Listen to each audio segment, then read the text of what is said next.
Good, We're probably going to do it. Good. Very nice. Like I was with. You do? It's your thing. Merry Christmas. Merry Christmas to you. Yep. So, yeah. Interesting. Yeah. But it's good.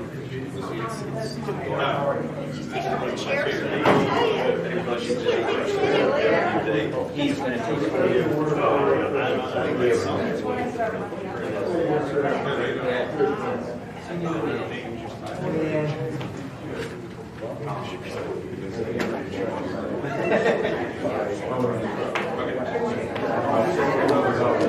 You got a result? No, we're still millennial.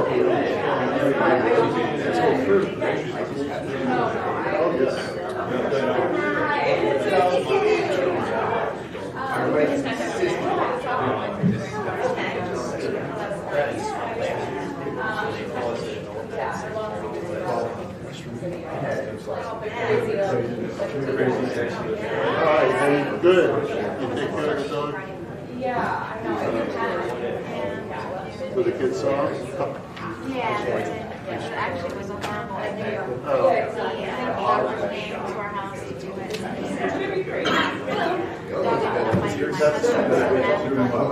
You made that one. Didn't break the lung, but it was infected.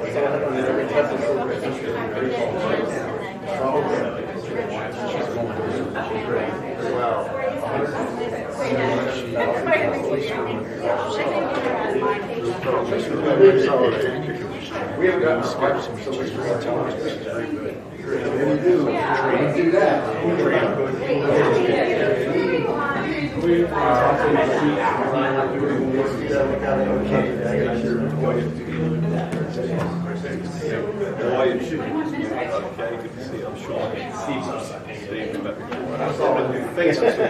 So many names I get. Thanks for keeping it close. So, So it's kind of auto, so I think it's pretty auto to where you steer, auto pilot, which I don't have. Oh, yours is, that doesn't just have. The way I read it, it says it's like every Tesla sold in the country. Not. I'm true, that's pretty scary. Don't keep my car.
Good evening, everybody. Welcome to the West Goshen Township Board of Supervisors meeting for Tuesday, December the 19th, 2023. To start the meeting, will you please stand and join me in the Pledge of Allegiance? I pledge allegiance to the flag of the United States of America and to the republic for which it stands, one nation, under God, indivisible, with liberty and justice for all.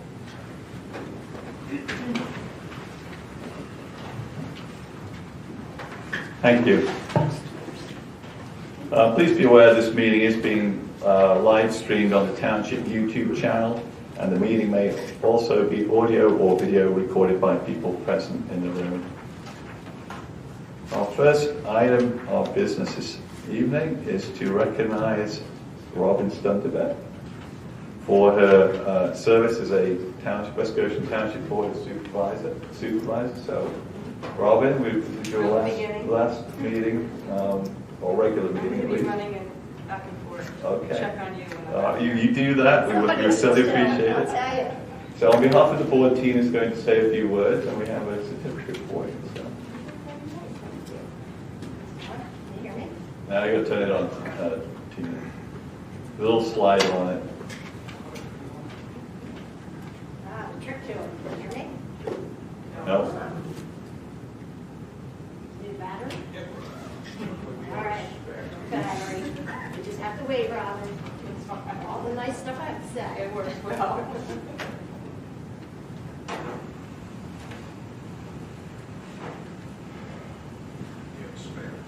good. Slow enough for me, too.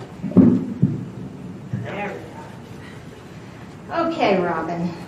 Yeah. On behalf of the board, I would like to thank you for your dedicated 6 years of community service as a township supervisor for West Goshen. With your strong financial background, you are a great asset to the community in dealing with projects and budgeting and financing for the township. What about the percent? Oh, we'll talk about that later. With her strong, very strong, vivacious smile and your soft-spoken voice, it helped warm the hearts of many residents where they felt safe and comfortable to talk to you in many instances. So thank you for that. Robin's main goal, I believe, was to do what was best for the residents and the community. And you made sure that you carried through on every decision and action that you initiated with that concept. I guess one good thing that came out of knowing you is you talked me into running for office. So I guess that was a good thing. Along with Sean, yeah. I have known Robin, I've known you for 2 years, actually, before I got on the board as a friend when I was elected, and I basically will treasure the lifetime friendship and bond we share, basically for our care and passion for the township. So I appreciate it all the time. You will retire from the township role, but we will all miss your contributions to the community and wish you luck and happiness in your new endeavors. And thank you for your dedicated 6 years of public service to the community. And with that, if you'd like to come up, I'd like to give you a little recognition certificate. Already? You can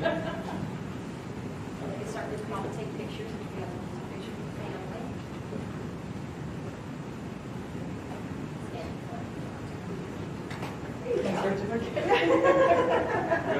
You go around inside. It's stunted back. Is that good? Thank you, Sorry. sweetheart. Yes.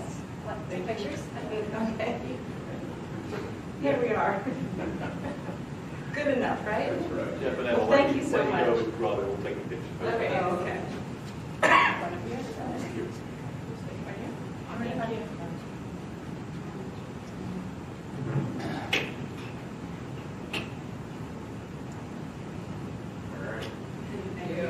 Thank you. Thank you, Robin. Let's give her a round of applause.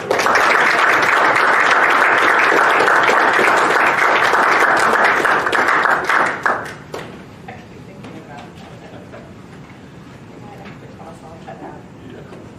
Okay, so agenda item number 4 is the opportunity for public comment. So is there anyone present who has a new issue they would like to raise for the board or has a question for the board or staff tonight? Again, this is for items that are not on the actual agenda.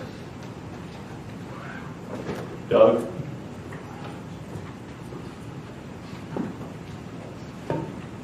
Thank you. I just wanted to add for Robin, among other things, Robin, thank you for your service to Township. And you went through a lot with your dad, a lot going on, and you were able to still do what you need to do. And you have health and happiness in your future endeavors, and fair winds and following seas. so yes. Also, I'd like to recognize and thank Ted Murphy for his service on the Sewer Authority since 2015. He was very involved and instrumental in all the good things that we are doing at Township's doing on the Sewer Authority. Also wanted to just remember and say thanks to Dave Woodward. Dave, we miss you, blessed memory, and your family, Dave. And to all the residents, Merry Christmas, a Happy New Year, and may next year be a better year. Thank you. Thank you, Doug. Is there anyone else who has a comment? Charlie? Yes, Merry Christmas to the whole board. Just want to give you a quick update. I've been studying the solar panels and the electric vehicles, budgets. The cradle to grave cost for the solar panels is not represented correctly, and the full cost of electric vehicles in the budget is also not represented correctly. And with Sean's invitation, we'll talk about this next month. I presume the budget will get passed, but I'd like a second look at that just to identify exactly what it's going to get cost before we start buying these things. Thank you. Thank you. Any other comments? Very good. We'll move on to the next agenda item, which is discussion regarding certain aspects in the conditional use decision and order pertaining to the land development application for the redevelopment of 943 South High Street. And I think we have Brian down as the lead to walk the board through the specific items on this agenda item. Yes, good evening. So if you remember correctly, back in August, the board issued a conditional use decision order which contained 21 conditions. And of those 21 conditions, 4 conditions required the board to approve them during the land development process. Specifically, those conditions were number 12, 13, 17, and 18 of the exhibit. 12 discusses the vegetated buffer plantings along Walnut Street with input from the SAC.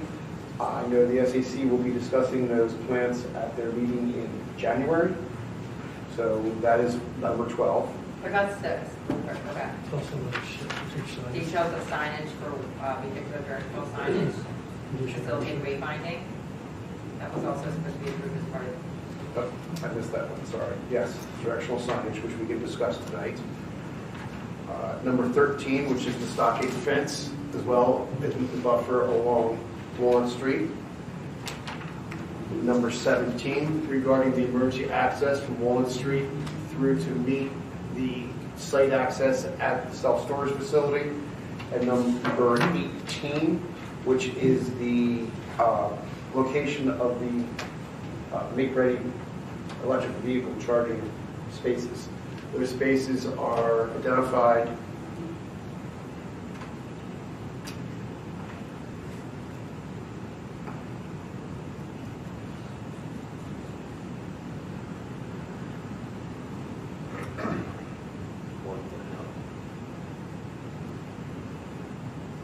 on the land development plan, which I have shown up here as EV 1 through 12, 6 on each side of the drive aisle, just before the portable shed. Okay. So that's the location of the spaces. One of the things to identify tonight if the board has any comments or issues with the location of the spaces. Okay. The emergency access is shown on the plan. It is shown on the land development plan with the crosshatch pattern. The access, the configuration, the size, the width, and material have been reviewed by the Township Fire Marshal. She has no issues with that. The only thing outstanding is the maintenance agreement, which can be worked out between now and plan recording. Can we talk about that for a second? Sure. So I see in the memo to the board that Andrea is saying she's waiting for the maintenance agreement. Are there any notes on the plan that talk about maintenance of that? No. There's no notes? No. Okay. And I don't know if that's something that we should sort of belt and suspender and have specific notes. And then was it your thought, I don't know, Lou, if you thought there would be a separate agreement that would be recorded, or?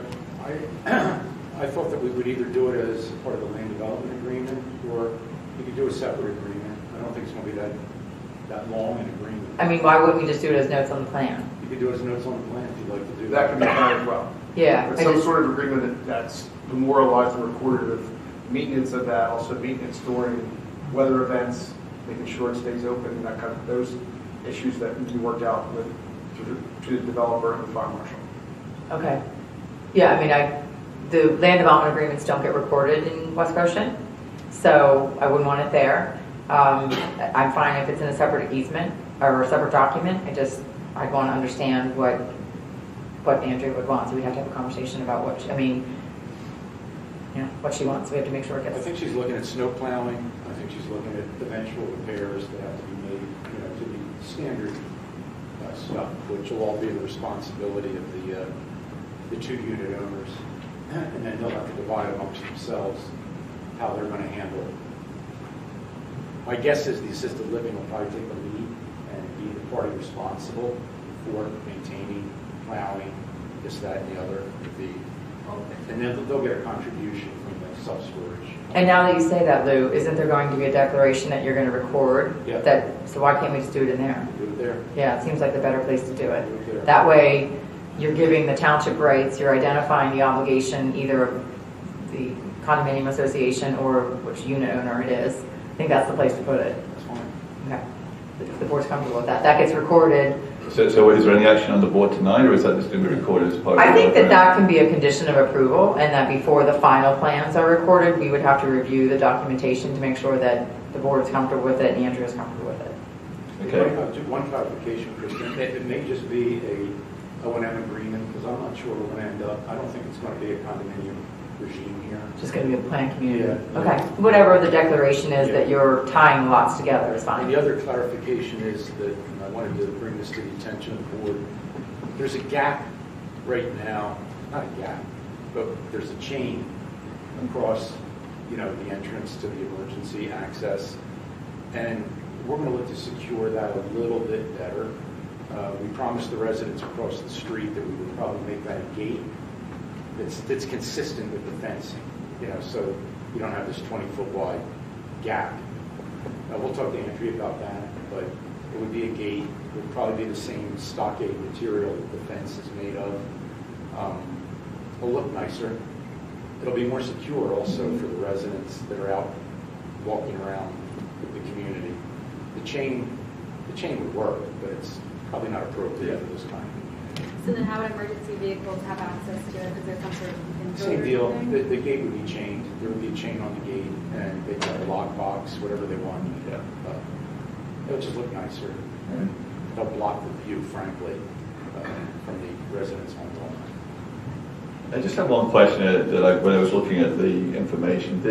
That overhang that's on the self-storage that's in this emergency access road, if you like, is that going to impede a fire truck coming in and getting around to the front of the assisted living facility? And what's the height on that? Andrea has commented on that to make sure that there's clearance both vertically and horizontally for the fire apparatus. To get underneath it? Okay. Is that noted on here, or is there a requirement? It is. It's noted on the plan for minimum horizontal and vertical clearances. Okay. Will anybody else have access to that road, say by accident, a car goes on it, or the access So- road? There'll be a gate here Okay, at there's right there, there's a double swing gate, there'll be a gate at the back side of the port. it'll be locked? Locked there and locked at the other end. So the only thing the access will be is if people are walking on it, on the trail. Because the trail does cross over it. But as far as being able to drive on it, you have to go through a gate at either end. So with the trail, we have to be careful with emergency vehicle, people walking. If there's an emergency, Yeah, I think if there's a fire truck or that's on that. In speaking with Andrea, the only time she feels that this access would be used is if the assisted facility is on fire. okay. Because it's too close to the self-storage to be, you'll never put an apparatus that close to a burning building. What about the ambulance? The ambulance would either access from the front or the rear. It would be, her opinion of the way the building is laid out is they would not be using that for ambulance access. Okay. It's strictly for emergencies for fire, Okay. to get apparatus around the building to fight the fire Okay. in the assisted living facility. Is there going to be grass growing over top of it? Is it grass pavers and then grass on top?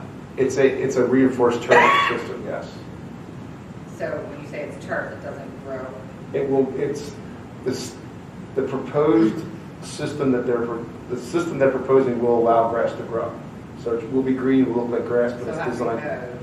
It has to be mowed? Yes. Okay. So that will all be part of the maintenance as well. And over time, does the material that's underneath it degrade or anything that you'd have to have like inspections periodically to make sure that the subsurface stays the way it's supposed to support the fire trucks? It's a stabilized system. It has an underdrain to it to protect against the eventual downgrade of it. It will be periodically maintained and checked.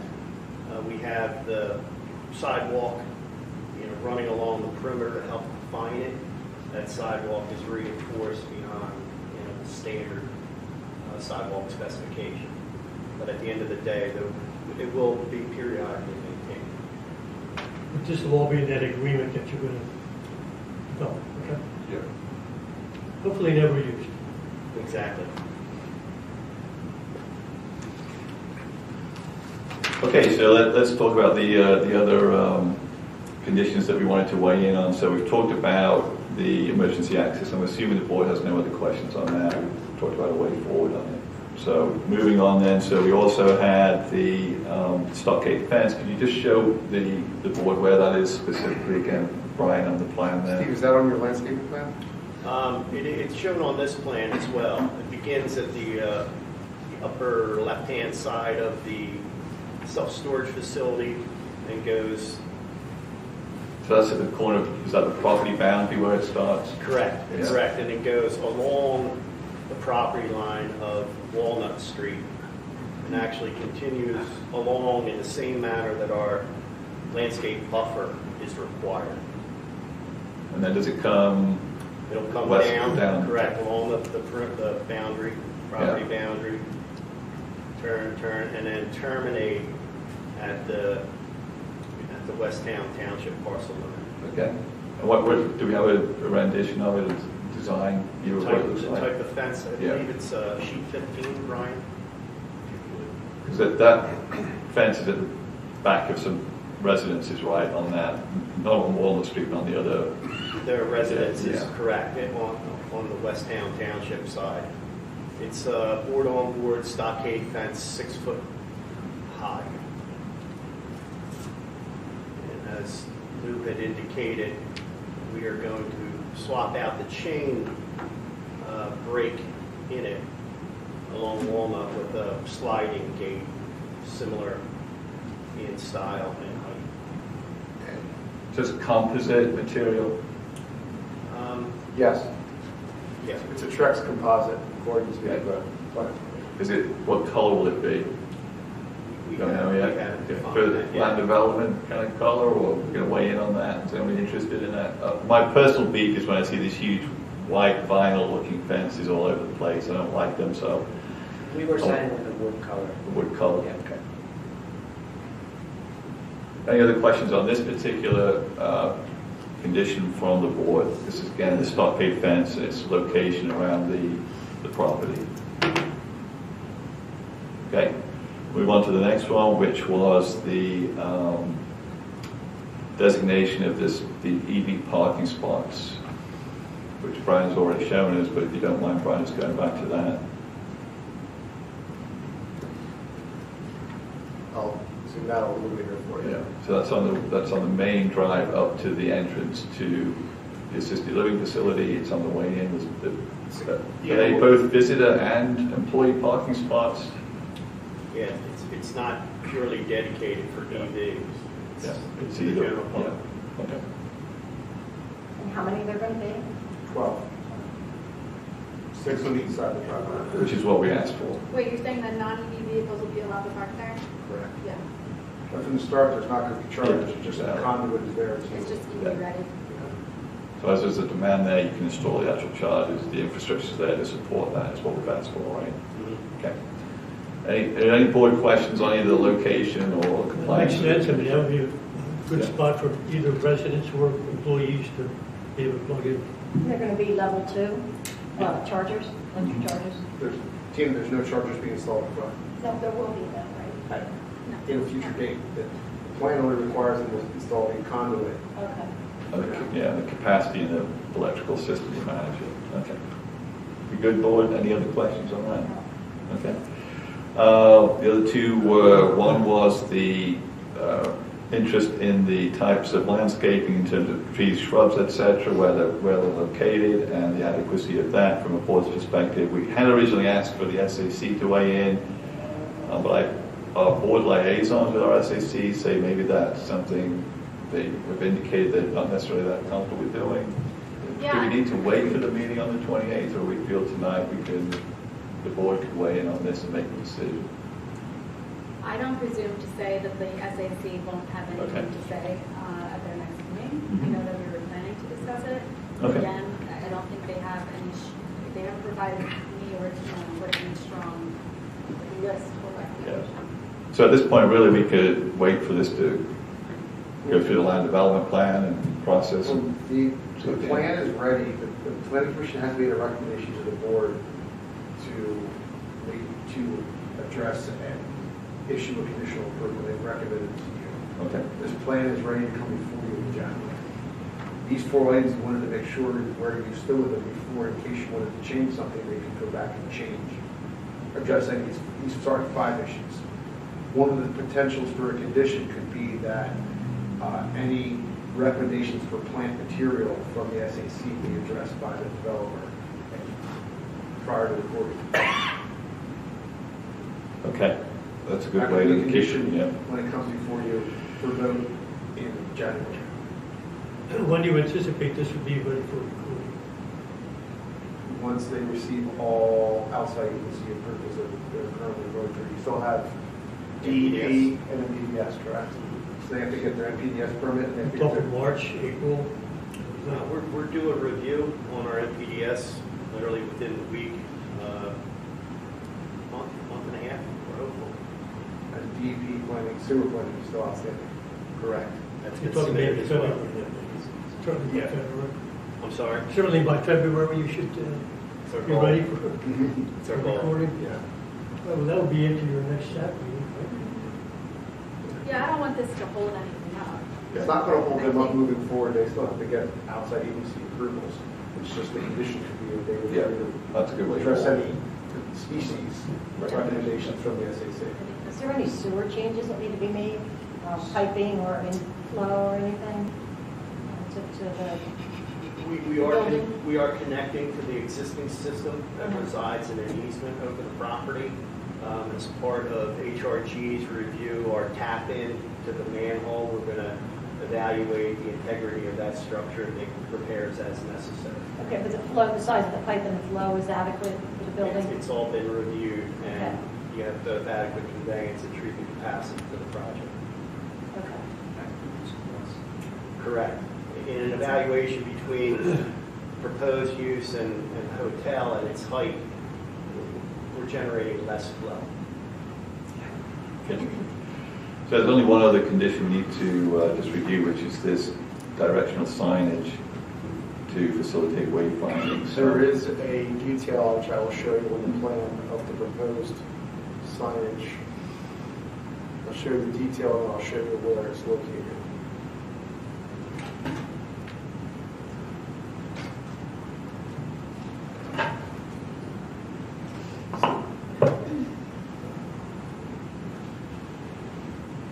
So here on the plan in front of you is a detail of 2 potential signs showing the stone face and some logos. Now, the actual wording, the logo is not there yet, obviously, but the concept of the sign is here.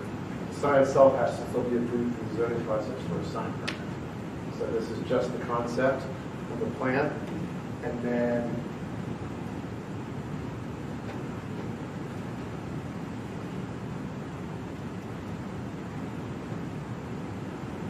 they're proposing one directional sign right here as you enter at the front of the building, so you can see it to direct you to the front of the building or to the rear.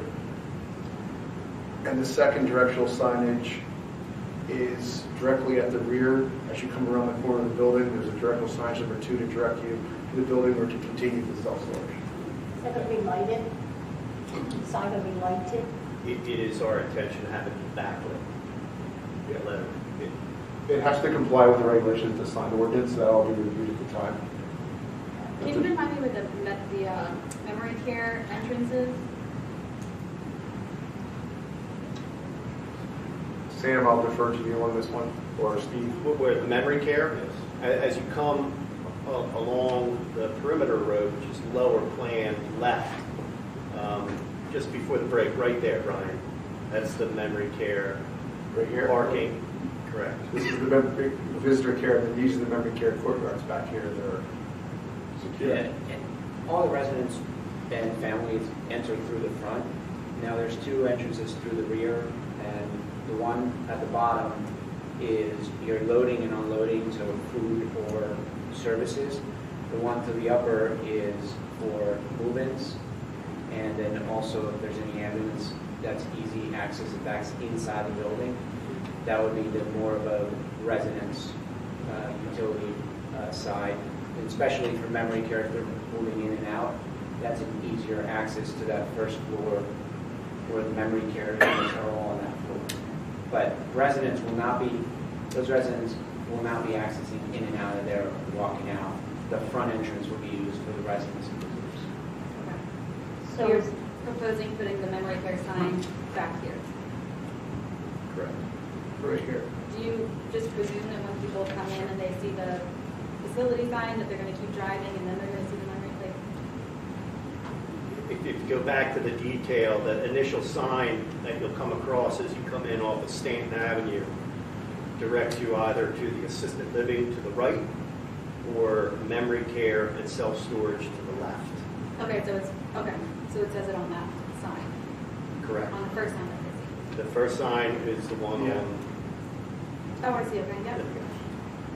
So if you're a visitor coming to see someone in memory care, are you going to go to the left then? So both times you said you actually got to walk You can, there are parking spaces down there. If you're a frequent visitor, you could Go that way. You can go that way, but I think that it depends also on the security operator.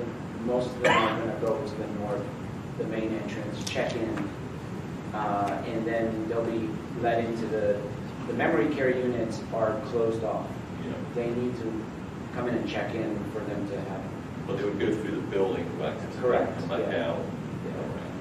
But, there's instances where family will come in to unload or special visit, they'll just go there with their car parked there, which is more convenient. So we wanted to give them guidance to have that identified. So is there required to be like a fence around the memory care, or so that patients don't get out, or? Yeah, that's a good That question. building alone. The color version of the plan we can show you. So you can see the two memory cares are inside the courtyard. There's two brown areas. Those are fenced courtyards that are strictly dedicated for the memory care units, only accessible from the inside of the building. And there'll be a small access, but that's electronically locked. So residents can't exit through there ever. Okay. So you can't get in if you're a No, guest? oh, no, or- you will not be, no, as a visitor, or unless you have an administrative card to go in that way, but very unlikely that they'll use that for even employees to access through there. And you have, It's for emergencies, they need to get out in the courtyard. You have to get out. Yeah. They have that emergency access to get out, but it can be locked, like any of the doors in the building that you can't get out unless you come out, you can't come in. Okay. the exercise, the other parts of in the center of the courtyard and the patio there faces kind of the exercise for the rest of the residents, so they can use the rest of the courtyard in the back of the building. Gardening, or whatever it is. The memory cares are definitely, those brown areas are definitely securely separated. What else do we have with directional signage, Brian? That was the only two. The only two. That was the two main signs for the wayfinding to direct you to the front, which is the rest of it would be signs for where the ADA accessible spaces are, which is the standard by ADA or building code, and building signs, which is like the main entrance, that kind of stuff, which is not part of this application. Got it. And having like a no truck, are we having no trucks sign on the westernmost? So That's on the that's West all. Township side of the project. Yeah, that's, West Town's, they're working with back through West Town. So I think we've covered all of the conditions, am I right, Brian? We've talked at least. Yes, so we've covered number 6, which was the directional signage. We've covered number 12, which is the buffer. Yeah. We've covered number 13, which is the stockade fence, which will be a wood-looking composite fence. Yeah. Number 17, emergency access we talked about, which will be part of which Lou understands where it's going to go in the agreement and all that, and we can work that language out with Andrea. And 18 was the 12, where the 12 spaces were located. Yeah. So the only 2 points I have, which Brian's already mentioned, I think at least. So the maintenance agreement for the fire lane would be something that would be a declaration and recording, and that's a condition of approval. Is that what we are, Chris, on that? Yes. And then we also wanted the SAC to weigh in on the specific plant selection, see if they had any recommendations for the particular type prior to recording. That's it. So do we need a motion to approve that, or just give that guidance? That's just the guidance and feedback that will be part of the motion that Kristen will be drafting for January. So the plan would be before the board for consideration of final approval at the January 16th board meeting. I believe the applicant has agreed to an extension to the time clock to make sure we get to do that. Is that correct? That's correct. Very good. Doug, you have a comment? Yes.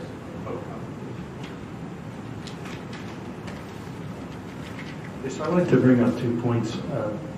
At the Plan Commission, when this was being discussed, the aspect of Joint Commission hospital accreditation was not discussed. Now, this is assisted living. Does this count as a healthcare facility that has to be licensed? Yeah. Okay. Are you, so in order for you to receive reimbursement, you will be receiving Joint Commission hospital accreditation? No, not that I'm not aware of any reimbursements.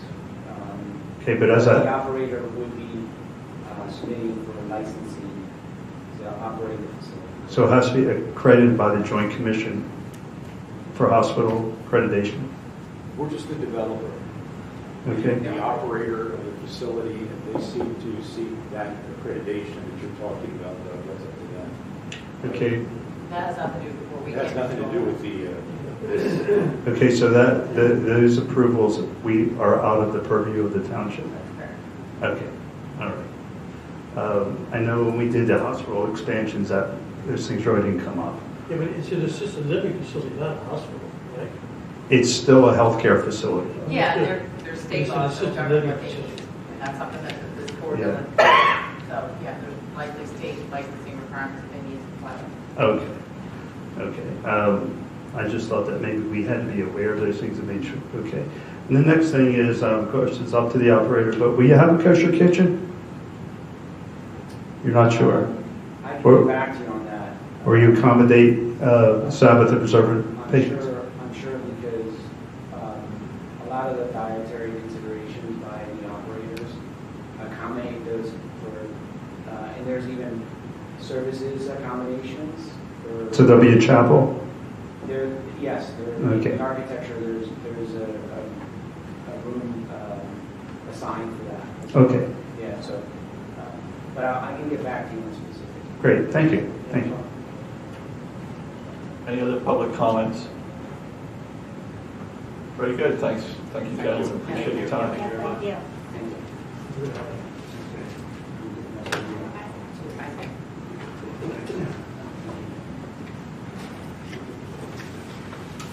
Okay, next agenda item is number 6, which is discussion of the final 2024 general fund, sewer fund, waste and recycling fund, Capital Reserve Fund, Highway Aid Fund, and American Rescue Fund budgets, and approval of Resolution Number 30, 2023, which will adopt said 2024 budgets and the 10-year capital improvement plan for West Goshen Township. So we've had 2 sessions on the budget so far, preliminary budget, the last couple of meetings.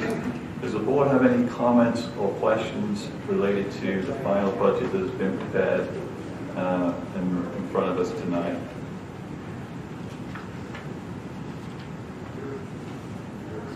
Okay, so are there any public questions or comments about the final budget that's been prepared?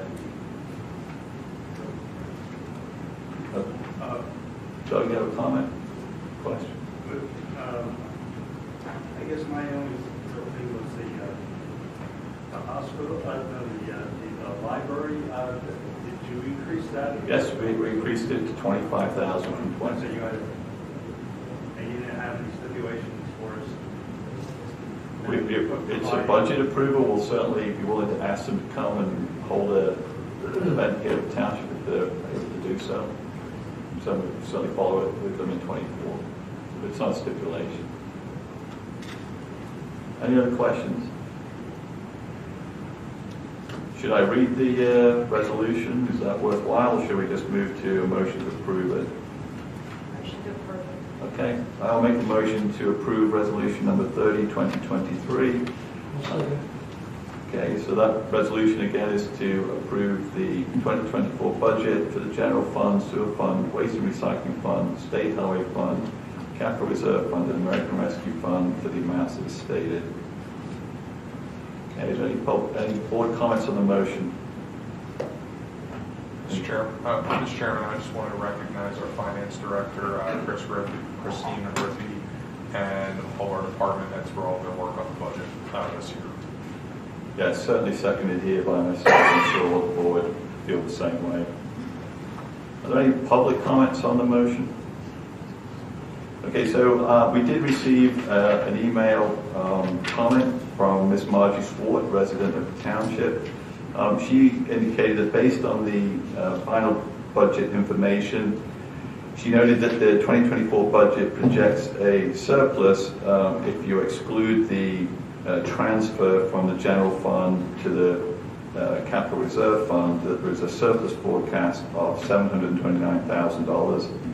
$729,852, and she suggested that this was sufficient that we could consider, the board could consider potentially reducing the real estate tax rate. She also said that she believes this is a way to include a balanced budget item. So, I can respond to that.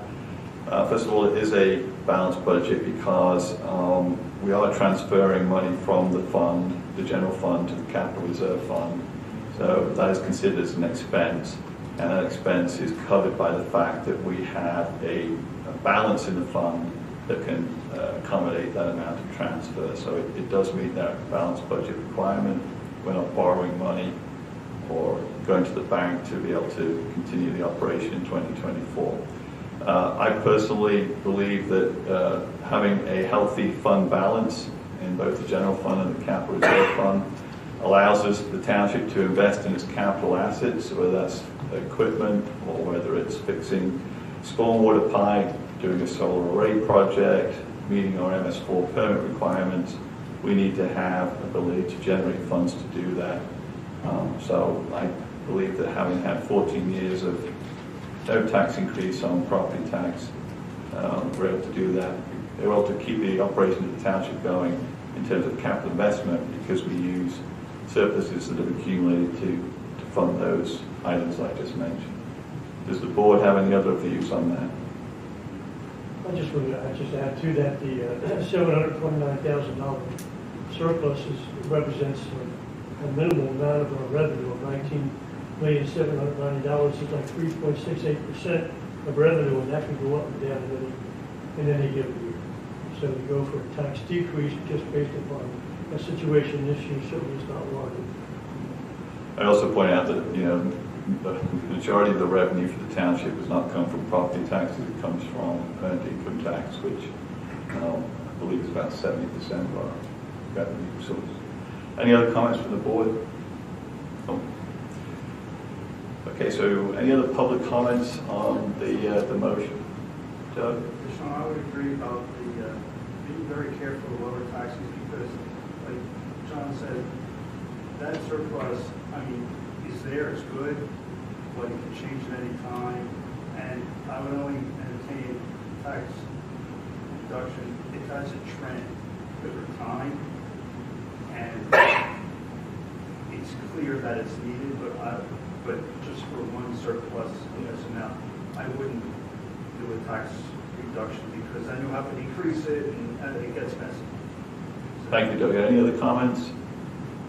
Okay, we're ready to take a vote to approve resolution number 30, 2023. All in favor say aye. Aye. Is there any opposition? Hearing none, the motion passes 5-0. Move on to agenda item number 7, which is discussion and possible approval of resolution 31, 2023, adopting the 2024 real estate tax millage rate of 2 mils.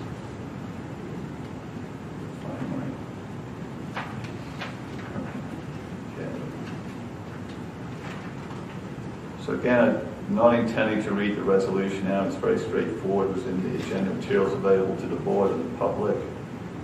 Does the board have any questions about the resolution? Okay, I will make the motion to approve resolution number 31, 2023. Is there a second? Thank you, Ashley. Is there any board comments on the motion? Any public comments on the motion? Okay, we'll take a vote. All in favor say aye. Aye. Any opposition? Hearing none, the motion passes 5-0. Agenda item number 8 is discussion and possible approval of resolution number 32, 2023, adopting the West Goshen Township non-uniform personnel policy. Okay. So, Chris, would you just remind the board the work that's been going on this year to update our non-uniform personnel policy? Yes, Mr. Chairman. So before the board this evening is resolution number 32-2023, which would adopt an updated version of the Township's non-uniform personnel policy, which has been under review during the course of 2023. The last update to the policy was done in 2015, so the current policy that we're operating under is roughly 8 years old. So the proposed resolution that is before the board will make the new policy manual effective on January 1st, 2024. In order to complete this update, we did research into other municipal personnel policies. We also looked at survey data from the Chester County Consortium of Communities and used that to modify our existing policy manual as well as update the laws. It has been reviewed by our solicitor. I also would like to thank Jennifer. She put in a lot of work into assisting with this update, so thank you for your efforts. It was a team effort. It's been reviewed by our department heads, and some of the feedback that has been received has been incorporated into the final document that is before the board this evening. Okay, support. Go ahead, Ashley. Ashley has a question. So if we wanted to make any changes to the employee manual throughout the course of either the year, or what's the process for doing that? And just taking it back to the board at a public meeting and amending the policy. Okay. And you can just amend, one At any particular time. section at any time. Yep. Anytime. This is not like an ordinance, and it doesn't have to go through that process. No. And your employees are at-will employees, and they're subject to the policies being changed throughout the course of their employment. Any other questions? Yeah, could you just give us a few highlights to this new personnel policy and how it's different from the prior one? I'm not asking for a whole laundry list, but just to give me a few ideas as to what the changes are that warranted us having to consider this. Well, there's been some changes, and there have been some changes in the in laws related to personnel. I don't want to go through everyone individually, but it's been updated to reflect those accordingly. We've updated some of our drug testing criteria actually to sort of go back to the way things were back in 2008, before it was updated in 2015, to just make some of those requirements, just to kind of tighten things up a little bit. We've made some changes to the payouts for vacation time for departing employees, as well as some changes to our sick time procedures. Documented some of the existing practices related to like holidays and things like that. And we've updated our holiday schedule to reflect the addition of the Juneteenth holiday that was added by the Board of Supervisors in 2021. So that's been updated as well. I actually have one suggested change to one of the whereas in the resolution. It's really a point of clarification. I think we need to be a little clearer as to what is expected in the last whereas. I would suggest the change reads, the Board of Supervisors desire to grant the Township Manager the responsibility to communicate instead of discretion in outlining. Kristen, you have any issues with that? No? How do you revise it? That's fine. Yeah. Yeah. So to grant the Township Manager The responsibility to communicate policies, programs, etc.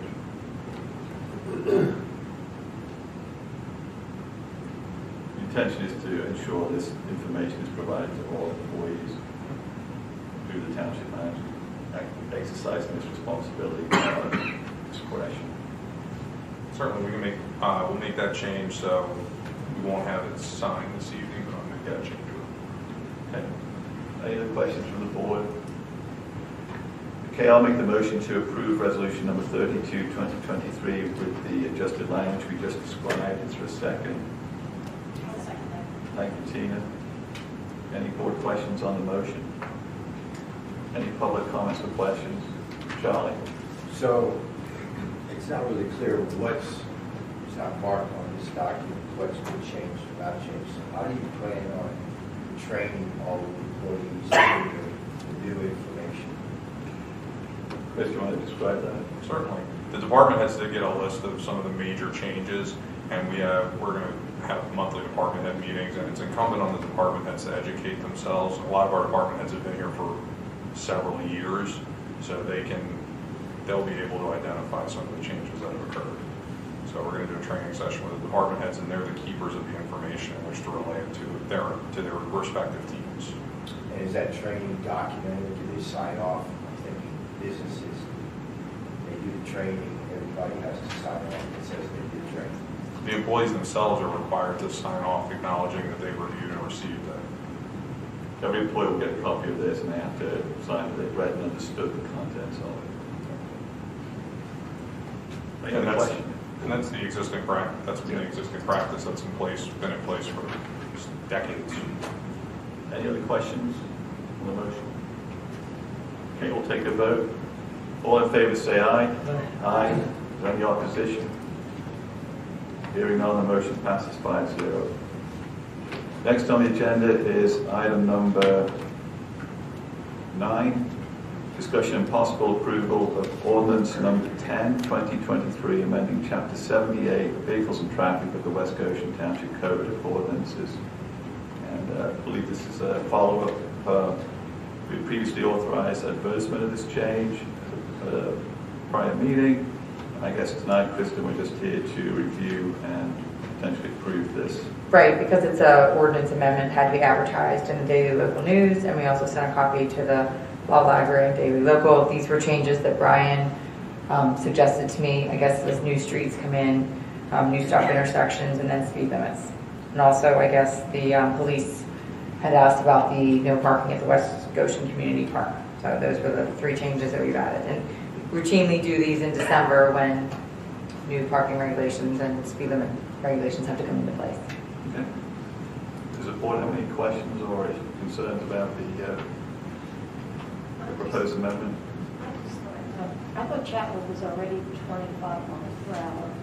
The sign's already there.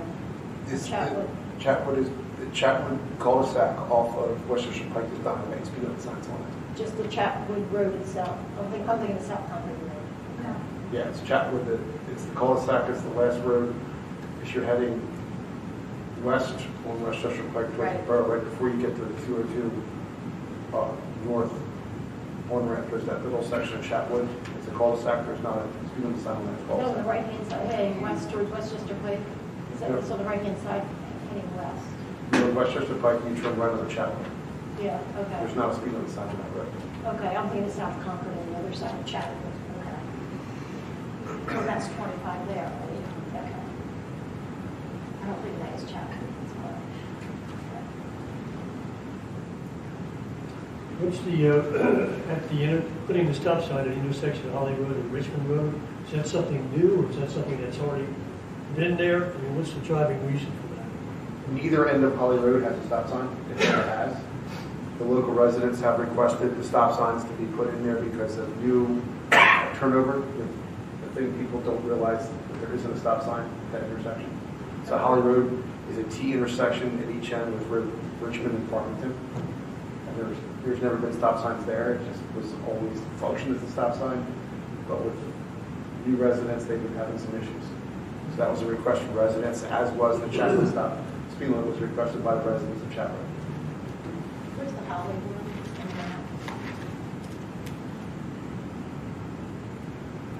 So Chatwood is this little, this is Westchester Pike, this is Chatwood coming off of Westchester Pike right before 202. That's, so this call, it's a cul-de-sac. You can see the ball over here at the end. That does not have a speed limit sign. So it needs this, it's on the north side of Westchester Pike. And it needs this 29-hour speed limit sign in order to enforce it.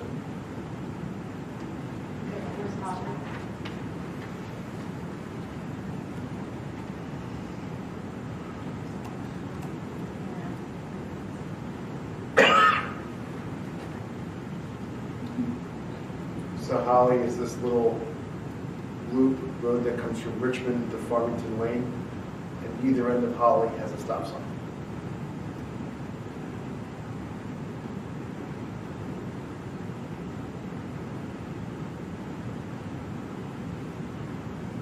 There's your intersection. You should come up Holly to approach Richmond. There is not a stop sign there. Residents have requested that. So Holly will have the stop sign. Richmond will not. Will not. Correct.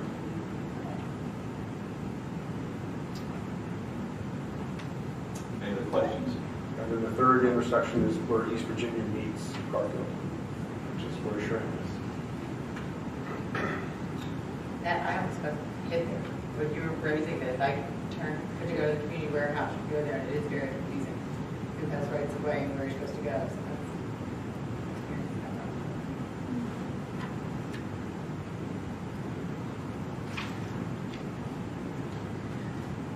As you come down East Virginia to the corner, this is an open flow intersection. And when Schramm was in business, these two were gated. Now that they're open, there is not stop control on either Virginia or Garfield. So people just run from Virginia straight through without knowing that it doesn't stop. So this is going to be a stop except right turn placed somewhere along the fence here, probably right about this corner here. We have to go out and physically field located. We're doing that this week. Stop, is that right turn? Yeah, so the right turn from Virginia onto Garfield is free movement. But stop is for the restrictor road So direction. the stop sign will be on Virginia. Yes. Stop sign will be for the people, the traffic on Virginia. Any other questions from the board? Okay, And, so sorry, one last thing. Yeah. The no parking signs are currently installed at the park. There's not new signs, but the signs are already there, that just need the ordinance to enforce it. thanks, Brian. So would the board member like to make the motion to approve ordinance number 10, 2023, amending chapter 78 as you've just described? I'll make that motion. Thank you. For a second. I'll second. Is there any board comments on the motion? Any public comments on the motion? Doug? Will the stop signs be enforceable, and will they be registered with PennDOT? The stop signs, the only thing, stop signs are not registered with PennDOT. Stop signs are responsibility of the township, and if they're not in the ordinance, the township can't enforce them or install them. So they will be. They will be be. enforced. Yes, it will be. Yeah. Because of the injury. Yes. Any other questions? Okay, we'll take a vote. All in favor say aye. Aye. Is there any opposition? Hearing none, the motion passes 5-0. Okay, next is agenda item number 10, continued discussion regarding a proposed amendment to the West Goshen Township subdivision and land development ordinance pertaining to electric vehicle charging stations. Chris, would you like to introduce this, please? Yes, Mr. Chairman. For the board, this evening is continued discussion regarding the proposed amendment to the Township subdivision and land development ordinance pertaining to electric vehicle charging stations. An amendment to the Township's land use ordinance pertaining to EV charging stations was previously discussed at the August 15th and October 3rd board meetings. At that time, it was determined that additional review was necessary. The proposed ordinance was referred back to the SAC. Members of the SAC have continued to review the proposed ordinance and have worked with the Township solicitor to outline the ordinance language before the board this evening. The chair of the SAC, Henry Alexander, is here this evening in case the board has any questions. At their meeting on November 28th, the SAC voted to recommend approval of the proposed ordinance. As this is a land use ordinance, the PA Municipalities Planning Code requires review by both the townships and the county planning commission prior to adoption. So this would need to be put, if the board is in agreement with the language that's proposed, it would be put into our ordinance format and reviewed accordingly by those land use agencies. It'll also have to be incorporated into the actual saldo. So That's this, correct. yeah. Okay. I had a few comments, okay? Yeah, go ahead. On D, which is the electric vehicle charging station and site standards on number 5, it talks about Americans with Disability Act, the ADA requirements. The way it's read, it appears as though all outlets are required to have the ADA. Is that true, or is it just a specified amount? Or is it, I just think it needs to be clarified. It just says EVCS outlets and connectors, which sounds to me that all of them are going to be ADA compliant. So I think we just need to specify, is there one, two, or a few, or something? I think it would probably be the case that they would all have to meet accessibility requirements. Because typically you have to meet a certain number of parking spaces that meet the accessibility requirements. But I would think if you're having specific EV charging stations, they all would have to meet those ADA requirements. Okay, so then, well, I don't know that for certain, but we can ask the building people that really Yeah. know that ADA requirement. Henry, do you happen to know? The ADA requirements require extra space, and it was our understanding that one out of, let's see, it was as many ADA required spaces in a parking space. That proportion would be similar to the number of ADA portion of ADA which are required to be EV charging spaces. But you're saying that there's a difference. There's In an size. ADA difference in a charging spot. Yes. Probably Yes. the location of things so that it's. and there's But more it's wider? area. Yeah. Maybe Yeah. a wider There's spot? more space. Right. So it's just like a disability parking space that you have in, say, a shop. You're saying that the ratio of the number of spaces is equal to, I guess, the number of spaces that are supposed to be handicapped for regular. It'd be the same ratio that ADA spaces in parking would be the same ratio of those which are required for EV charging. So it's not all of them. No, it's not. The way it's written is that all of them are going to be ADA compliant. The actual And- connectors themselves in the charging station have to be at whatever requirements in terms of height, weight, to be able to maneuver it if you have a disability. It's not necessarily a designated handicap parking spot. The way this is written, it says that they will all be compliant. Right, so if they're not all going to be compliant, we need to just put language in there to say that there's only going to be certain spots that are going to be ADA compliant. I think we have to That would research be it. fine. Yeah. Understand. Yeah, understand what it is and then change the wording to reflect what we're going to do there. Sure, that was the, Yeah. that was Yeah. the intent. Yeah. Yeah. I'll go back and take a look. And then I had one other thing that I'd like to address. Under number 11, where it has contact information, I'd like to change that to emergency contact information 24/7. Add that, both of those wording. Because I think that's really what we want is after hours in addition to business hours. I think we want both. Yeah, anytime. Anytime if you are having an issue and need, you paid for it, and it's not going through or something, but it's fine to make it be clear that we also want it for Emergency. so that somebody can contact 24 hours a day. Right, emergency contact information, parentheses 24/7. Those are my only two changes. You know, I'd like to make a few comments also, Henry, see what you think about this. In that same section D, number 1, the installation of the EVCS shall meet the requirements of all applicable national electrical code, as well as state and local codes. Include national electrical code NFPA 70 in that list. Where are you, John? On one, D1. yeah, I have a problem with being that specific because codes change and That's the reason why I'm suggesting that. numbers Because change. then the NFPA 70 changes every 3 years. I know, and that's But we can't also hold them to a future code that we don't know what it says. There's Well, yeah, at the time where you install it, it has to meet the appropriate codes at that time. Right, so let me ask, because I don't know enough about that. So is the National Electrical Code something that, even if it wasn't in this ordinance, that somebody installing this would have to adhere to because it's... It should be just standard boilerplate language, quite frankly. And because most state codes will adhere to the National Electrical Code and adopting it as their code. And I just think it would be appropriate to include it here. so maybe we just need to say state, local, and national codes and leave it at that. It would be national, state, and local codes. Yeah, so just Applicable. add the word national. That would satisfy? The local code adheres to the state code, right? It's a statewide building code. And the state code does adhere to the national code. No. Not No, it necessarily. does not. It does not. That's why I'm not familiar enough with what the National Electrical Code is and if there's... Well, the National Electrical Code, NFPA 70, that has the minimum standards for any electrical installation that they should comply with, the minimum standards. So it's usually, when you adopt a code, most state or local codes, they will just adopt the NFPA 70, the National Electrical Code, as their code. But not all do. So that's why it'd be appropriate to just have it as part of the language. So maybe we should just put the word national in there and not specific 70 because if there's other codes Well, the that National come out. Electrical Code, that would be sufficient, because that's what it is.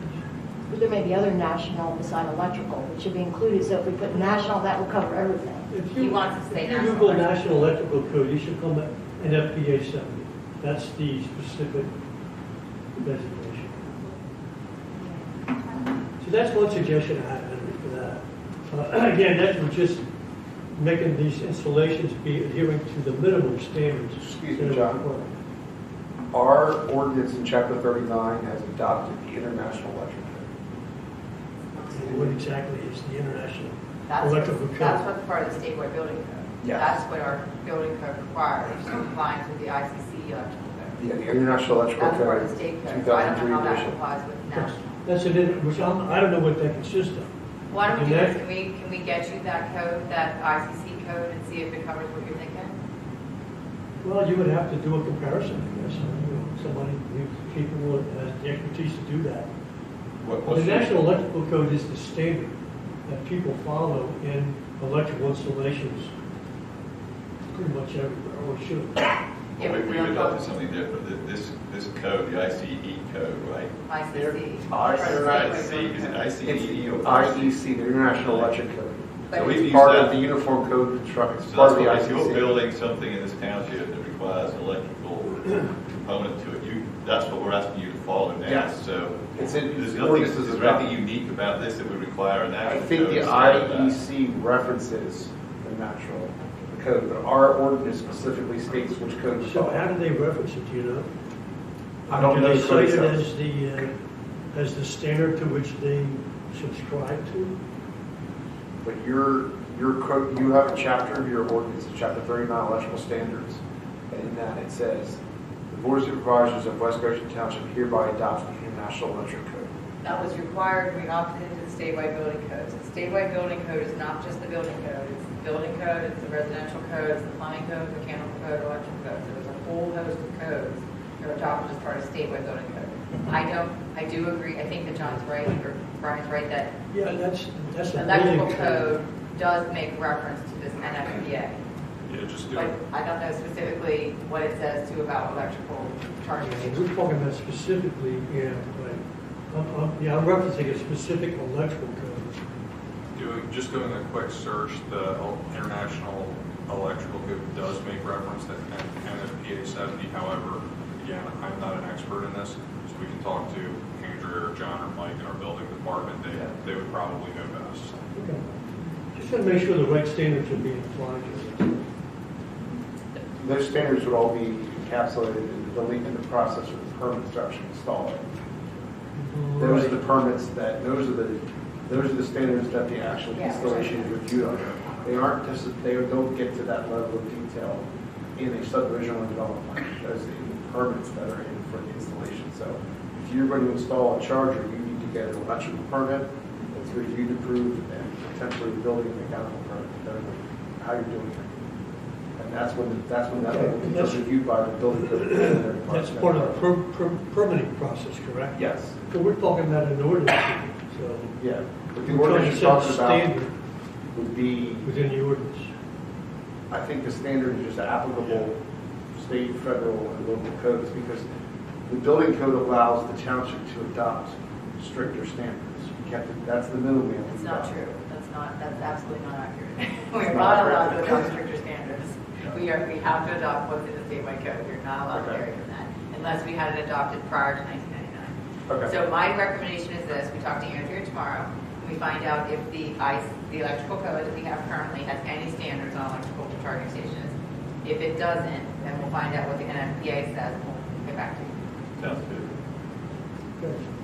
I'm sorry, go ahead, John. I have another suggestion for text change, and this is in the section for definitions, electrical vehicle charging stations, the EVCS.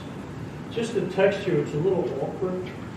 I'm going to try to read this and then reread it the way I'm suggesting.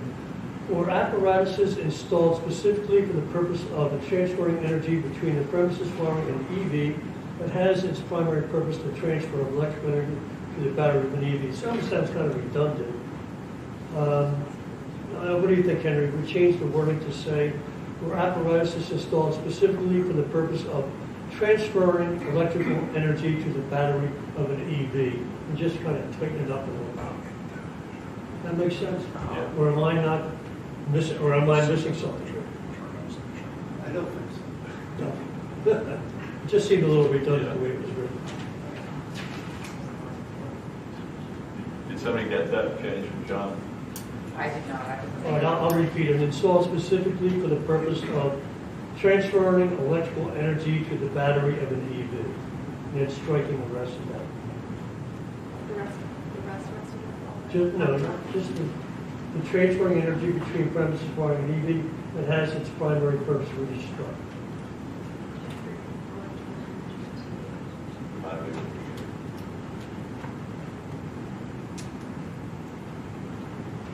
Anything else, John? No, that's it. Dee Dee, you had another point? Yeah, I just wanted to mention that to the board that on D8, since you last reviewed it, one of the changes that I also added with the SAC accepted was at the end of paragraph 8, and properly tag out any non-operating EVCS until properly operating. And the SAC did read that. That's a change that you've done since last fall, so I just wanted to outline that. Any other board comments on the draft ordinance? Okay, so with the changes, I know we've got an open question there, but with the other changes we've captured, is other board comfort is ready to move on to the next step, which is the creation of it in a township ordinance format. And reviewed by our planning commission and the county planning commission. We don't need a motion to do that, right? No. So is there any public comment on the draft? Does anyone want to make a comment? Charlie? Okay. So I just read this a couple of hours ago, and no disrespect to the people who are putting this together, working so hard on it. But as a resident, when I read this for the first time, I feel like you're shoving electric vehicle charging stations down our throats. That's it in a nutshell. There's a lot wrong here, I feel, technically, at an engineering level. If you take our plastic bags away, that's one thing. We'll live with it. But if you tell us that if we put in any kind of a building permit to modify our houses, we as residents have to now equip our houses with the ability to charge electric vehicles. I think that's gone way too far. What's next? We have to equip our roofs with solar panels. So equip a level 2, to equip a level 2 takes a 40 amp breaker or 60 amp breaker. A lot of people don't have the spare 40 amp or 68 amp space in their box. So this could be really expensive for residents.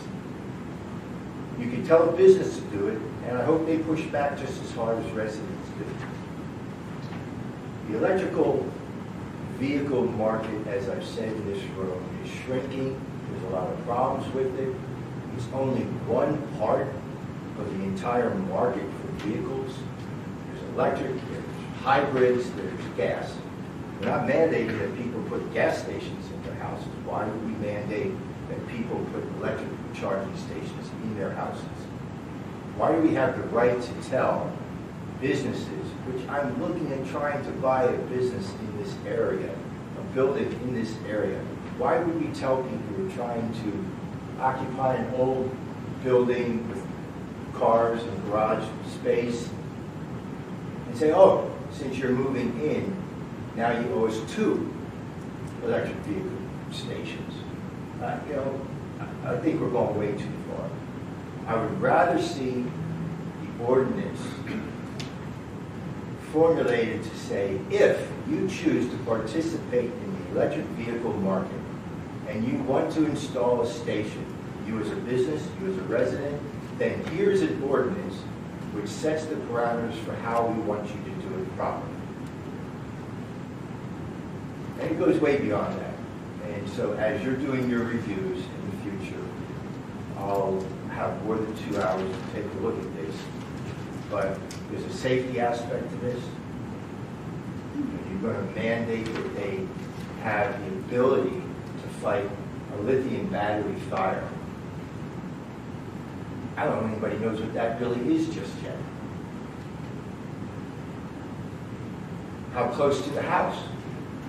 You want people charging electric vehicles inside their garage? Must it be outside their garage? There's so much here that needs to be assessed on what the right thing to do is if you're forcing this down the throats of residents. Do what you want to do to businesses. They can fight for themselves. But I don't think this ordinance should touch any residents, whether they're renovating their houses or buying a new house or building a new house. It's going way beyond. Thank you, Charlie. Does anyone on the board wish to comment on Charlie's comments? Well, maybe I could just throw out an analogy. Again, all analogies in the final analysis failed, but I think it was back in the 70s, don't quote me on that, but back in the 70s there was a requirement that came out on the National Electrical Code that for any new residences or any new additions, again, the emphasis on the word is new, they had to install ground fault circuit interrupters in kitchens and bathrooms and anything within 6 feet of a water source. The purpose of, well, for safety concern. And, and people grumbled about that too. How can you dare mandate that I do something like that, replace a $1.50 receptacle with one that costs $25? And I understand, I'm sure that was a burden on folks, but people grew to understand that that was the right thing to do because it had a reason for it. In that case, there was a safety concern. And in this instance here, our concern is that this is the wave of the future, and we need to be prepared for it. We want our residences in our township to be prepared for it. So again, the emphasis on new residences and new developments they would have to meet these requirements. John, I think you're making my point. Ground fault interrupters are a safety issue. They've saved a lot of houses from burning down. They've saved a lot of people from being electrocuted. EV cars are a wave of the future. It has nothing to do with improving our safety. If anything, my point tonight is you're adding risks to a resident who doesn't necessarily know what the hell they're getting into if they put a charging station in the garage of their house. These lithium battery fires are serious work, and we're still trying to figure out exactly how to fight them. It is different than an ABC fire extinguisher. So you're making my point. I say what you're doing is you're adding unsafe situations to our residents. A GFI adds safety to our residents. Yeah, but my point was is if there was a change made and folks resisted that, that was my point that you missed. But I understand your concern. But you're talking about a single two-pole breaker. And this again would be in a new residence, a new garage. Yeah. Garages which exist now would be grandfathered. We're not talking about forcing folks who currently live in their homes today to have to meet this ordinance regulations. We're talking about for any new developments, new construction. Yeah, what people don't understand. Well, there's no mandate here for someone to say you will buy an electric vehicle and allow it to charge it. It's entirely an individual choice as to whether someone does that or not. There's no requirement to say you're going to have a lithium battery vehicle in your garage. That's an individual personal choice. So it's irrelevant as to whether that's a safety fire or not. They're there all the time. Henry, you have a comment? There's also a risk of climate change that we have to make changes in our society to move away from fossil fuels. We have to reduce the greenhouse gas emissions from the transportation network, and part of that is going to electric vehicles. Now, Charlie, you and I both have a hybrid vehicle. And it does a significant reduction in emissions, about 50% in relation to the average American vehicle detect. But we've got to move away, and this is to encourage businesses to think in that direction. And that is critical to our children and grandchildren, if not ourselves, if we're young enough to be in an environment, a planet, which is not overheated. So I think that we need to move in this direction, and I think that everything indicates that it is happening very quickly, move to electric vehicles, and that yes, there will be bumps in the road, but that is the direction we need to go. Okay. And I'd like to continue the conversation at another time. Sure we will. And you're good job. Any other comments? But just that I don't disagree with what he says, but electricity doesn't come from space.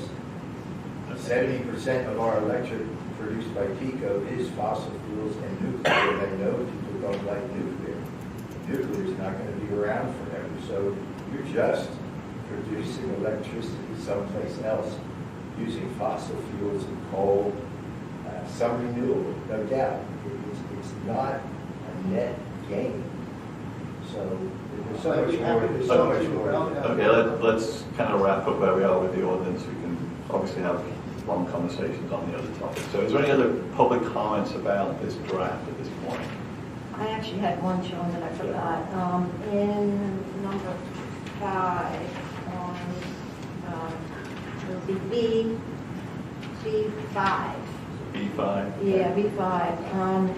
It specifies for developments with both residential and non-residential uses. I think we need to specify whether that's new development or existing developments or both. Well, this is, understand what the context is. This is in a subdivision land development ordinance, so it only applies when somebody files an application seeking a subdivision or land development approval. So you have to make sure you're not reading this in a vacuum. You're reading it when somebody submits an application and goes to the Saldo ordinance as to what the requirements are. So do we need to say that in here? No, because the only time you're going to go into that ordinance is if you submitted a subdivision or land development. Okay. Very good. So my suggestion is because there are some issues and it still needs to be put into the context of the Saldo and Yeah. in an ordinance format, we'll bring this back to you next meeting. or maybe not your organizational one, but yours? January 16th. Yep. Sounds good? Okay. Very good. So we're on to agenda item number 11, request for healthcare coverage for Supervisor-elect Mr. Nate Wallman.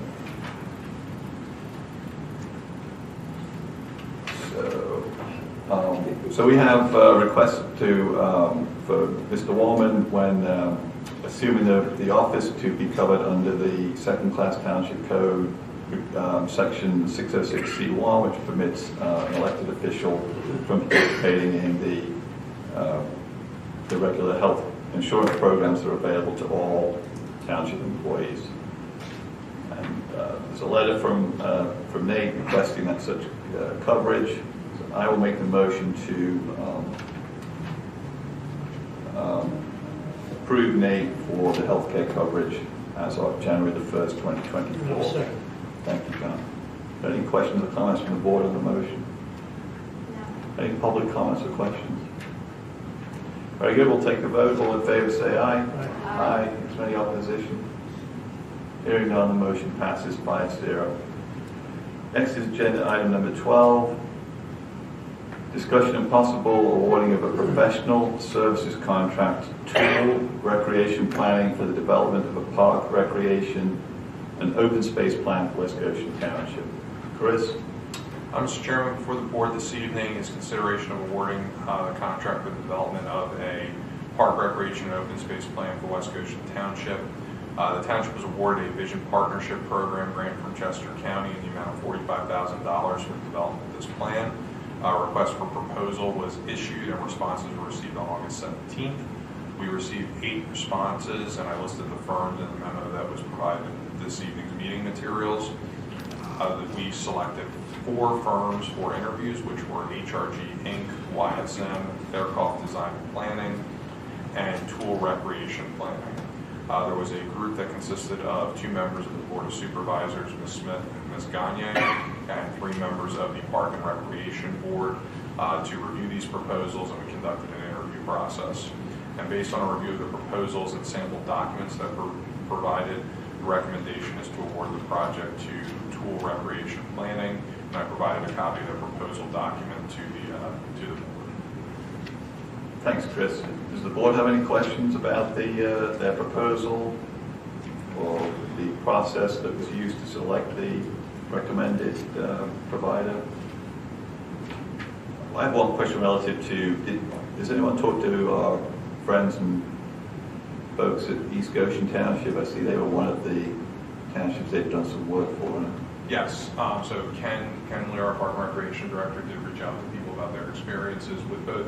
It came down to 2 firms that we did reach out to, contacts for both firms, and we did speak with East Goshen about their experience, and it was positive. And I will also note that Tool is doing a recreation plan currently for the borough as well, for Westchester Borough as well. Okay. The timeline showed about 12 months to do the full work. That was the timeline we included in the grant application. So that was the sample we outlined. And that is still believed to be the case, right? So we started in January. It would be this time next year. It would be fully complete. Most likely, I think I actually planned on like a 15-month timeline with the grant application, so there was a little bit of a buffer area. But I think 12 months would probably be sufficient. Okay. And I see we had identified certain public workshops and meetings to receive resident input on what they'd like to see from this park plan. That's correct, and I think I'll allow Ms. Smith or Ms. Gagne, correct me if I'm wrong, I think Tool also used like kind of a workshop approach, kind of bring people in with like a point system, so to speak, and also involve like the kids, what they wanted to see. And I think that was kind of what really kind of drew our group to this proposal at the end of the day. Yeah, they actually asked the children what their model playground would look like, and they came up with some very creative and interesting concepts. And Tool actually showed what the children drew and compared to what they actually designed, and it mirror imaged each other. And so it was very interesting to see what the children want in their minds, what they envision, and design something not totally towards that, but geared it towards what the children want. So I thought that was a really interesting concept that none of the others really used. So. And we would have we discussed this previously, we'd have a working group consisting of like a broad section from the Board of Supervisors as well as our volunteer boards and certain members of township staff to help with this process. Okay. Other questions from the board? I have a question. In the scope of work here, they didn't get into specifics, but they did talk about the process. Phase one would be the inventory and assessment of existing resources. Is that going to include the Greystone Park as well? Yes, we discussed that as part of our interview process. That's important. Yeah, we In fact, discussed. they'll really be looking for these folks to give us some idea about how to proceed with that. The two major items we discussed during the interview process was the park at Greystone that would come to the township and the plans that are currently in place for community park. Those are the two major items we discussed with them. Yeah, so we're aware of our plans moving forward with community park and also with Greystone. They came out, as did members of the other firms, and they walked the parks. And they were even engaging with community members while they were in the parks, which was really nice. I think the reason that I was drawn to Tool was because they're a firm that's really sort of thinking outside the box, very creative. Also, obviously, they work in Goshen, so they're really familiar with the area. And they're working with Westchester right now. So there's going to be some back and forth. I hope Westchester and knows what they're doing. I think it was Tool that said that they had been out maybe at the restaurant festival, something like that. And they got some feedback from a resident that said they've been asking people what you want to see, you know, where do you start. And they said that they got a bunch of feedback about running a splash pad, which was great. So we're on the right track. One of the other interesting things some of the other companies offered it too, but tool I liked was that they're also going to evaluate the maintenance and sustainability to make sure that it doesn't go downhill. So do we have enough staff? Do we have enough resources to make sure that once this is developed, it's going to remain that way in nice condition? So they're going to add any costs associated, if there are any, with maintaining what we're actually going to develop. So I thought that was a really important piece for long term to make sure that we sustain what we have. Is the grant reimbursed as we go along, or do we have to complete the full project and then apply for reimbursement? We would complete the project and then apply for reimbursement. There's no time limit on when we need to, or there is a time limit? There is a time limit. I forget what it is off the top of my head, but our grant application and our timeline meets the time limit that was in. Even if it's 15 months, it starts on January 1st? Correct. And the county grants extensions are necessary. Okay. And it doesn't, we haven't executed the grant contract yet since we're still going through the RFP process. Got it. So we're going to ask Tool to resolve the ever-lasting conflict between pickleball people and tennis people. Is that true? Yes. Okay. We did discuss, pickleball came up with every single firm that we interviewed. Any other questions from the board? Are there any public questions? I have one more question. Sorry, Ken. I see Parks and Rec's been very much involved in the whole process up to this point.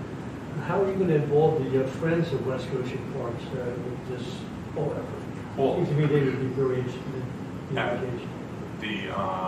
The chair of the Park and Recreation Board, who's going to be a member of this steering committee, is also involved with the Friends of West Goshen Park, so that's how they would be involved in this process. And we'd also bring them in. Yeah, they're going to hold public workshops and have stakeholders everywhere. So Friends of West Goshen Park. Other questions? Is there anyone attending on the question? Doug? I have two questions, please. Park and Rec has a recommendation for this. So the Park and Recreation Board, 3 members of the Park and Recreation Board were involved in the interview and selection process, and then we did notify them afterwards in the interest of time. They didn't vote on any kind of recommendation, but they are aware of who was selected, and the majority of our interview team was from the Park and Recreation Board. It was Jerry Napachek, Ed Smith, and Allison Schiffer. And has this company done anything with passive parks? Will do so, yes. With what parks? Passive parks. Meaning Greystone? Walking trails only, no ball fields, no, where it's just wilderness and trails. I believe so. We talked extensively about passive parks in the Park at Greystone. We met with each firm for 45 minutes to an hour. Any other questions? Board members who were on the selection team would like to make a motion. I'll make that motion. Call the motion, Peter. What's that? What's the motion? The motion is to hire tool recreation planning to do the development park recreation and open space plan for West Goshen Township. In the amount of, You know, I believe it was $90,000. It was 90. and is that a not to exceed amount? Yes.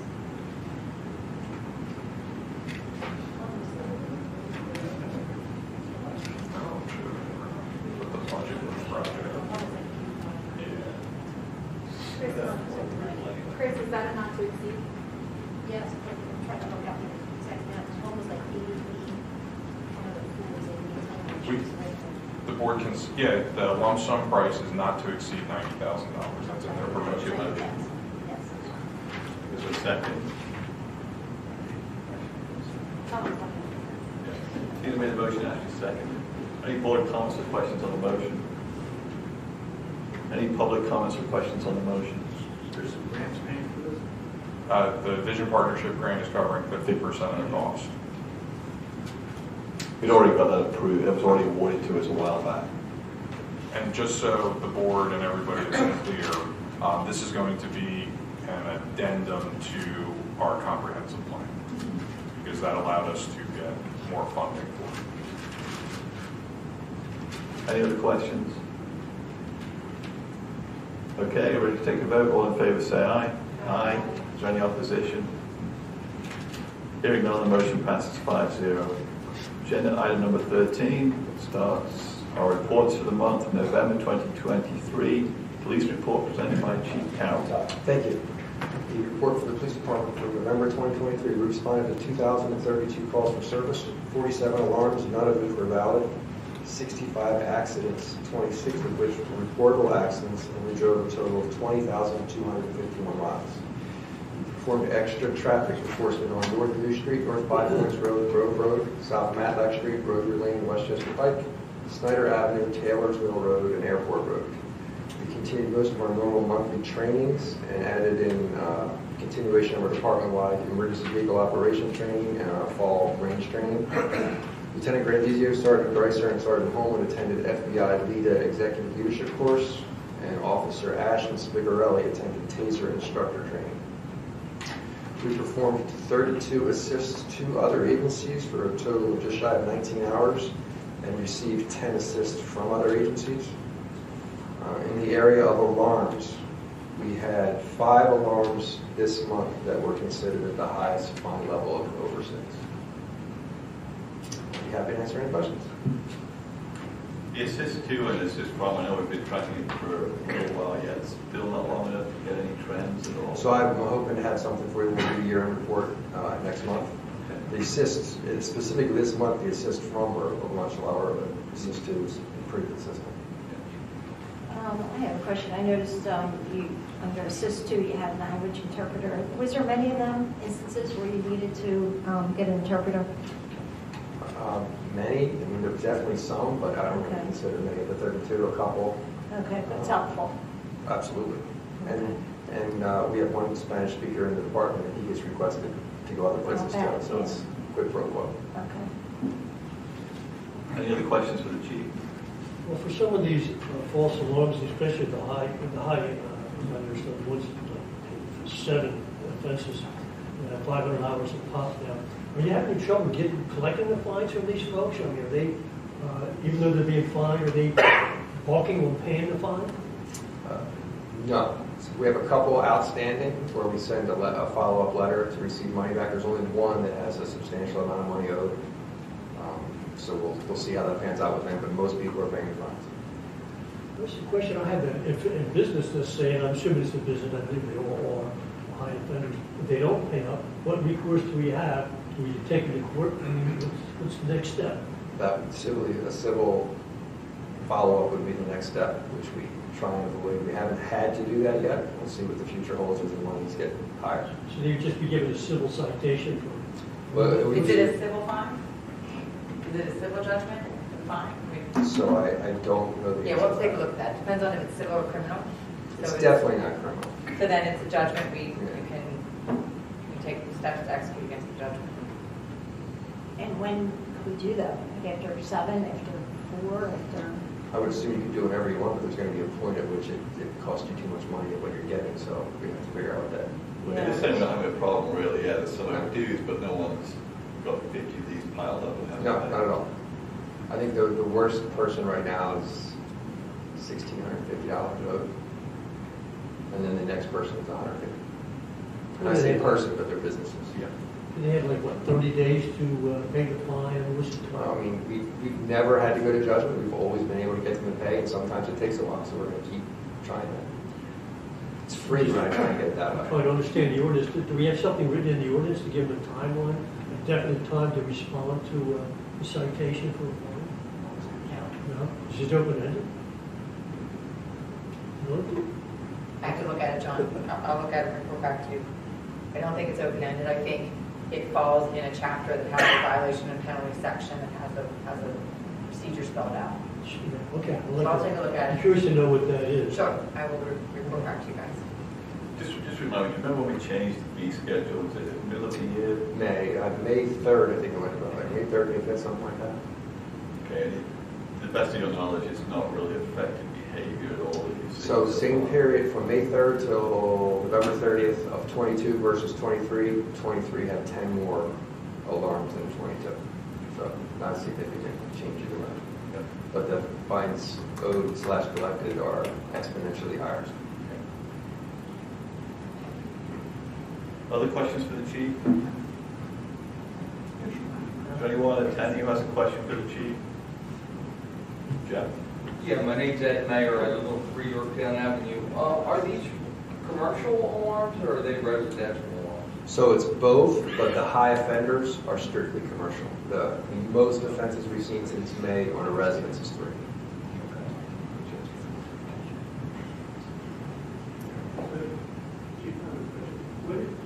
You told it between a false alarm that's just a technical problem or one that was a true alarm but it didn't happen. You lost me on that one. A true alarm that didn't happen? In other words, the alarm went off, but it didn't amount to any problem. So for instance, something we would count as a valid alarm. If your house was struck by lightning, causing your alarm to go off, that wouldn't be against you. That would be considered a valid alarm. But if your daughter comes home from school early and walks in the house and sets the alarm off, that's against you. You get fined for that, or eventually. Does that help answer?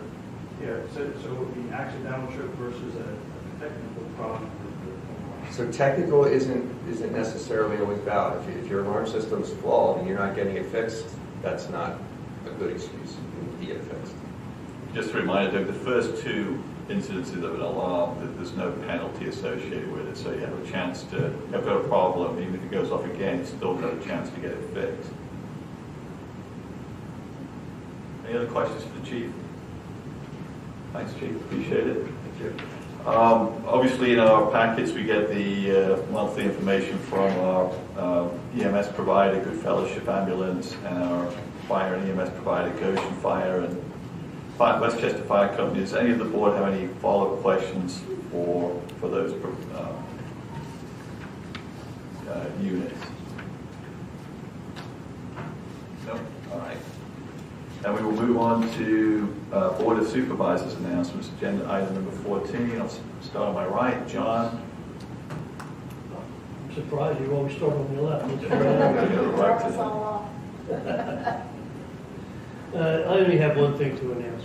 That's probably why you started with it. Thursday, December 14th, I had a virtual meeting with Chris Bayshore and Charles Walsh with the director of the Multimodal Transportation Fund to discuss possible grant opportunities. So we're going to keep that on the table and we'll be able to pursue some projects with them going into the future. That's it. Thanks, John. Ashley? I just have one announcement. So our planting at Hamlet Crest Park, we completed the second portion of that in November. We are officially now on the map for the homegrown national park movement across the U.S. So that's just a step in the right direction. SAC for all of their hard work on that project. Very good. That's wonderful. That was it? Yeah. Tina? So a few things. I just have a few things since I was out of commission for a little bit. But on December 12th, I did attend the West Goshen Breathing Center peacemaking. Ken did an excellent job, and Tom and all the volunteers did a really good job. It was well attended. They actually had the third night, so they had 3 sessions. So this was the largest they've ever had. So it was very well attended. On the 16th of December, I attended the police fitness test for a new officer, which was very interesting. I learned a lot. On the 19th, I met with our officer, Brian Grissler, on traffic issues associated with 5 Points Road. That's it. Thank you, Tina. Robin, nothing for you? Anything tonight? No? I'm always doing those things quietly. Okay. I just have a few announcements. So the board met in executive session on December the 15th to discuss 2023 performance objectives with the township manager. And just prior to this meeting, December 19th today, we met with Chief Carroll to provide 2023 performance review feedback, and we also met with Chris Bayshaw, the township manager, to do the same. I participated in the West Goshen PD Traffic Safety Committee meeting with public attendance on December the 11th, and the Land Planning Committee met on December the 12th to review 2 items, one of which was interest in Hannum Harley-Davidson motorcycles to potentially purchase the Kelly Sports location, and they were looking at needing to have motorcycle sales service maintenance as an amendment to the I-2 zoning, which is what that location is.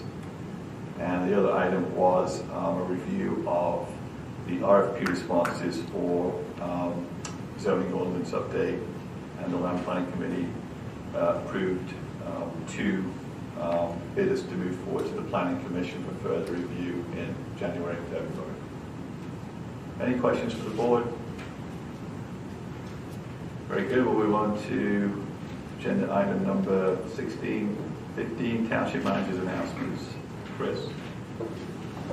Mr. Chairman, I will start with the big announcement of the news from today. So today, the township was notified that we were awarded $424,998 from the Commonwealth Finance Authority for the storm sewer rehabilitation project in the North Hills development. It's a year coming, but that award was announced today. Excellent. In addition to that, I'd be remiss if I did not commend the West Goshen Township Sewer Authority for also being awarded $1.7 million for sewer rehabilitation work phase 3. I believe it is. 2. It's phase 3. Phase 2, I think. Okay. So that was $1.5 million, and then $200,000 for sewer rehabilitation. So all told, today we were awarded, the township residents are benefiting from $2.1 million in grant funding for infrastructure projects. And all told, this year we have been awarded as a township just under $3 million in grant funding for various projects. That's really good news, Chris. The board certainly recognizes the work of staff and our professional services providers in getting the information together and making these successful grant applications. I think we've really seen a step up in our game here in the last 2 or 3 years with respect to submitting grant applications and our success in being awarded them compared to years past. So it's a great thing to see, and again, thanks to everyone involved. Thank you. And we will submit both of our local share account grant applications by the November 30th deadline for the West Rosedale Avenue sidewalk and the potential acquisition of the property on Ashbridge Road. So those are both submitted on, I believe they were both submitted on November 29th. Great. So that will probably be, if past is an indicator of the future, we'll hopefully be discussing those this time next year. Very good. Our e-newsletter will be going out at the end of this week for the month of December. With the holidays coming up, the township building will be closed on December 25th for Christmas and January 1st for the New Year's holiday. And trash and recycling will be shifted by 1 day for both of those holidays since they both fall on Mondays this year. So we will be putting information up on the website before the end of the week. As a reminder to the board, we have our continued conditional use hearing for the Wawa at the Parkway Center Thursday, December 21st at 6 p.m. In this building. And the annual organizational meeting will be held on January 2nd at 5 p.m. And I have arranged for Judge Gosh to do the oaths of office for the newly elected officials. And then finally, I provided information to the board. This will be considered on the organizational meeting. Our franchise agreement with Verizon is coming up for renewal in 2 years, so they typically start the negotiation process now. As was done previously, the consortium, the communities in Chester County are working on doing this jointly. So the Cohen Law Group has provided a proposal to do that in a similar manner that they did in 2019. So that will be before the board at the organizational meeting. And then finally, I would just like to thank Ms. Sunderbeck for all of her support and everything for the last couple of years. It's been a pleasure working with you. So those are all my announcements for this evening. I'll take any questions if the board may have. Very good, thanks, Chris. Any questions for Chris from the board? Any questions from anyone attending? Okay, we'll move on to item 16, which is the Township Engineers announcements and Greystone update. Brian? A couple minor updates tonight. I've been working with Schnabel Engineering on the punch list for the dams at Greystone. We did meet in December. I did meet with the engineer, John, out there, and he will be working on the punch list. We are having another meeting the second week of January to look at the dams again after he's done his initial punch list before the final punch list is issued. Was there any major concerns that you noted his first review of it? He had a couple minor concerns, but nothing major. The one dam that has, it's dam 184, has the flow through the face of the dam. So we have requested to have that drawn down by the developers so you can see it without water coming through it to see if we can really look at it that way as well. So that will be done the first week of January. Okay. And as far as Greystone updates, we've been seeing anywhere from approximately 6 to 8 new house permits a week for the last 6 weeks. This week it seemed to slow down right before Christmas, but up until this week we were processing quite a few permits for new construction. But this is kind of the time of year things slow down a bit. I do not have a time frame for phase 6. That has not been submitted yet. And there has not been any movement from the developer as far as addressing the punch list that were issued in October. The Idlewild Basin was inspected, as discussed, by Carroll Engineering as part of our MS4. In their opinion, it is currently functioning. They have provided some suggestions for maintenance. I provided those to the township manager. And the county commissioners it was on their agenda to act on the agreement for the Government Services Center Basin. Chris and I both emailed the county today. I don't think we've gotten a response yet.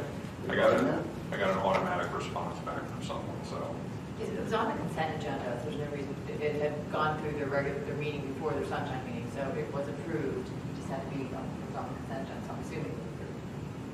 Yeah, so we're just waiting for that signed copy back. We're trying to get that, and once that happens, then I can release Crown Jim to finish the design for that basin.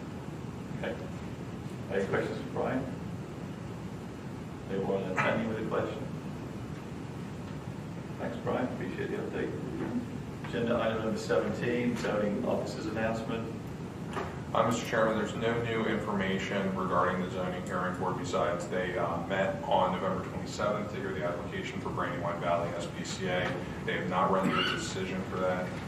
There is going to be an application coming in for an expansion at Pharma Block, but we have not received the application yet. That will be heard on January 22nd. I spoke with the applicant's legal counsel today, so they'll come to the January 16th meeting to do the presentation so that the board can make a determination on whether or not to remain neutral or oppose the application. That's going to be heard on January 22nd. They're also going to render the decision on the SPCA at that time as well. Thanks. Any questions for Chris about zoning issues? Okay, we'll move on to agenda item number 18, approval of the Board of Supervisors meeting minutes of November the 21st. I had a couple of typo corrections. We'll just run through those. On page 2, the fourth paragraph from the bottom that starts with Mr. Charles Golden. The last sentence should read, Ms. Rippey noted that transfer between funds is not an actual expenditure. I believe that's the way it should read. Is it page 2? Page 2 at the bottom. It's treated as an expense, but it's not an actual cash expenditure. It's a transfer between funds. It's the last sentence. It should read, Ms. Rippey noted that Yes, transfer between funds is not an actual expenditure. The last paragraph, very last line, Ms. Rippey stated that the interest revenue may be, but permit revenue might not be.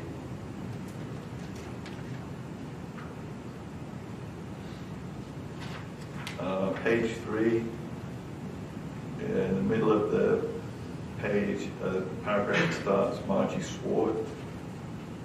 The second line should read, as residents already fund Chester County Libraries as part of their real estate tax bill.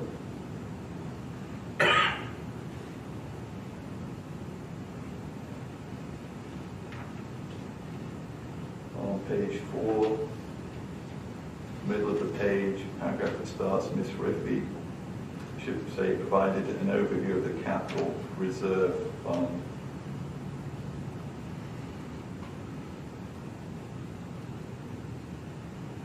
And then fourth paragraph from the bottom, Ms. Gagne asked if the township's ARPA funds have been allocated. Strike out and if they.